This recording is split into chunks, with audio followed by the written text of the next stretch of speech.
In the dappled shadows of the African Savannah, where the golden light of the dying sun fractures against the twisted limbs of the acacia, a ghost moves.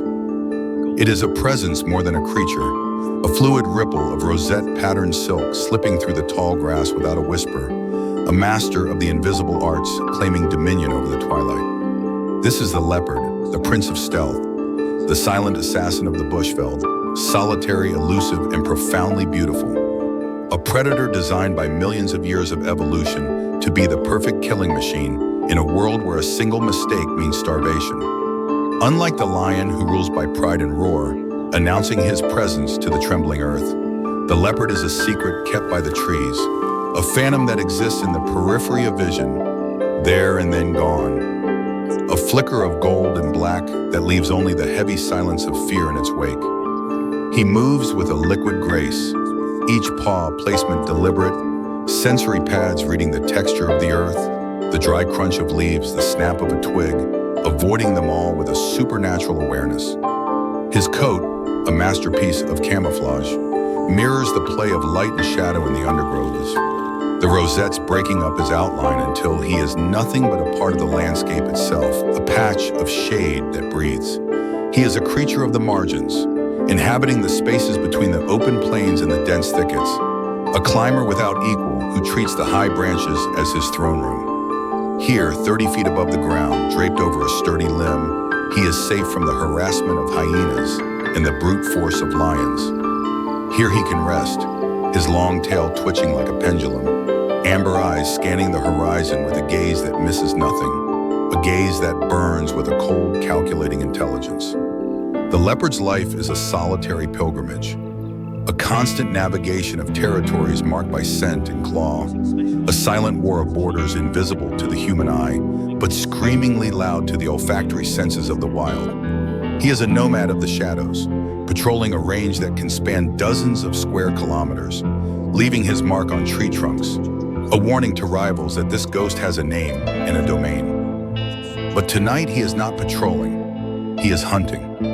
The air cools, the sounds of the day, the chattering of weavers, the distant rumble of elephants, fade into the anxious hush of the night. His pupils expand, swallowing the darkness, gathering the faintest starlight to paint a monochrome picture of the world that is sharper than our brightest day.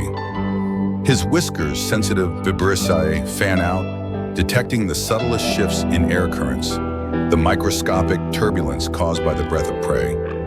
Below him, a herd of impala grazes nervously, their ears swiveling like radar dishes, noses twitching, sensing that death is near but unable to see it. The leopard descends, head first, defying gravity with muscular shoulders that ripple under his skin, claws retractable like switchblades, gripping the bark with immense power. He hits the ground with the sound of a falling feather. The stalk begins. It is a slow, agonizing dance of patience. He freezes mid-step, paw hovering inches from the earth, as an impala looks up, staring right through him, seeing only grass and shadow. He does not breathe.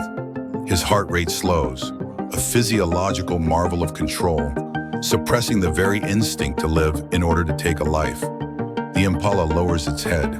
The leopard flows forward, 10 meters, 5 meters, the tension coiling in his hindquarters like a loaded spring, the kinetic energy building to a breaking point. Explosion, a blur of motion too fast to track, a rush of wind, a grunt of exertion. The impala bolts, soaring in a desperate arc, but the ghost is faster, a golden missile intercepting the flight. The impact is violent, a collision of primal forces, claws hooking into flank, weight driving the prey to the dust. The kill is precise, clinical, a suffocation bite to the throat, cutting off air and sound, silencing the scream before it can begin. It is over in seconds, a testament to the efficiency of nature's design. But the danger is not over. The scent of blood is a beacon. Hyenas, the opportunists of the night, will be drawn to the sight. The leopard knows this. He must hoist his prize, often heavier than himself, up the vertical trunk of a marula tree.